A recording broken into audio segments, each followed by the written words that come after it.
wasiirka cadaaladda iyo garsoorka dowlad goboleedka Galmudug iyo siihayaha wasiirka cadaaladda dowladda federaalka oo wehlinayo wasiir ku-xigeenka wasaaradda maaliyadda ayaa dhagax dhigay xabsi weyn oo laga hirgelinayo magaalada Gaalkacyo. mashruucan ayaa dowladda waxa ka taageeraysa dowladda Talyaaniga.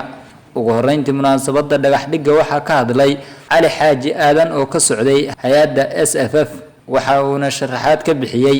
mashruuca dhismaha xabsigan iyo cidda iska kaashanaysa in maanta la dhagax dhigo oo ay hadda ka soo qayb galaan mas'uuliyiin labada dhinacba dowladda federaalka iyo dowladda maamul goboleedka Galmudug. mashruucan wuxuu soo maray xoogaa muddo oo waqti uu naga qaatay diyaarintiisa sida hadda aad ka warhaysin lacagta lagu dhisi doono mashruucan waxaa bixinaya dowladda Talyaaniga ayaa Soomaaliya ugu deeqday. waxay soo martay khasnada dawladda ay soo martay waxa waaye wax la yiraahdo country system oo ah inay maartay budgetkeena ay ka muuqato bangiga ay soo gasho annaga aan maamulno procurement-kan annaga aan maamulno baahida loo qabo xabsi loo qabo waa la soconaa oo dambiyada waa iska badan yihiin marka in muxuu ahay looga faa'iideysto ummadda looga faa'iideysto waliba xabsigan waa xabsi oo modern waaye ma ahin xabsi oo caadi ma ahin intuu leeyahay dhulkiisa hadda waa arkaysiin waxa waa xabsi loogu talagalay dadka in lagu dhaqan celiyo tababar lagu siiyo lagu dhaqan celiyo farsamo lagu baro muxuu ahay oo leeyahay xataa meelihii ay ku jimacsanayeen mustaqbalkaas waa hadda phase 1 waaye. wasiirka cadaaladda iyo garsoorka dowlad goboleedka Galmudug ayaa bogaadiyay xabsigan casriga ah oo markii ugu horeysay dhismihiisa laga bilaabay Gaalkacyo isagoona uga mahad celiyay dowladda Talyaaniga iyo hay'adaha kala shaqeynaya mashruucan. waan xabsigu ugu weynaa runtii xabsiga wuxuu ka weyn xataa kan Muqdisho ka weyn qofka arkay waxa ku guuleystay company la yiraahdo Heko dowladda Talyaaniga iyo cidii kale gacan ka geystaan oo uga mahad celinayna waxa qabadkiisa inuu garab taagan yihiin ummadda Soomaaliyeed timaha waa dhaqan celin iskuulada wax walba leh domestic wax walba leh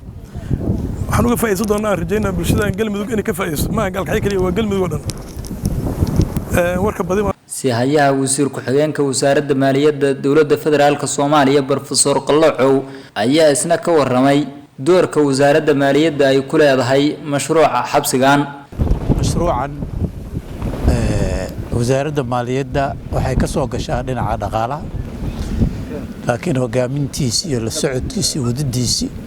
waxay saareed wasaaradda cadaaladda oo wasiirka maanta halkan u yimid. ugu dambeyntii siihayaha wasiirka cadaaladda dowladda federaalka Soomaaliya Abukaata Xasan Xuseen Xaaji ayaa xusay in dhismaha xabsigan uu qayb ka yahay mashruuca dowladda Soomaaliya ay xabsiyo casri ah uga hirgelinayso dowlad goboleedyada xubnaha ka ah dowladda federaalka Soomaaliya. himilooyinkii aan lahayn inaan helno xabsiyo casri ah dowlad goboleedyada dhan alxamdulillah waa noo hirgelay wax yar baa noo dhiman. mid ugu horeyso aad dareemi kartaan faa'iidada xabsiyada aan leeyihiin shaqo abuurka hadda ka dhashay oo meeshan inta la dhisayo magaalada Gaalkacyo Galmudug waa ku tiirsanaan doontaa dad badan baa ka shaqeyn doona dhaqaalaha meesha laga helay shaqada dadkii meeshan ka shaqeeyay waxay gali doonaan magaalada. madda labaad waa xabsi casri ah looga talagalay dadka in lagu dhaqan celiyo oo xirfado kala duwan la baro oo aan rabno maartay jaamacadooyin inay ugu baxaan dhaqan celin ay u noqoto hadhow dadka ka baxa meeshan. Saadiq Saciid Nuur Galmudug TV Gaalkacyo.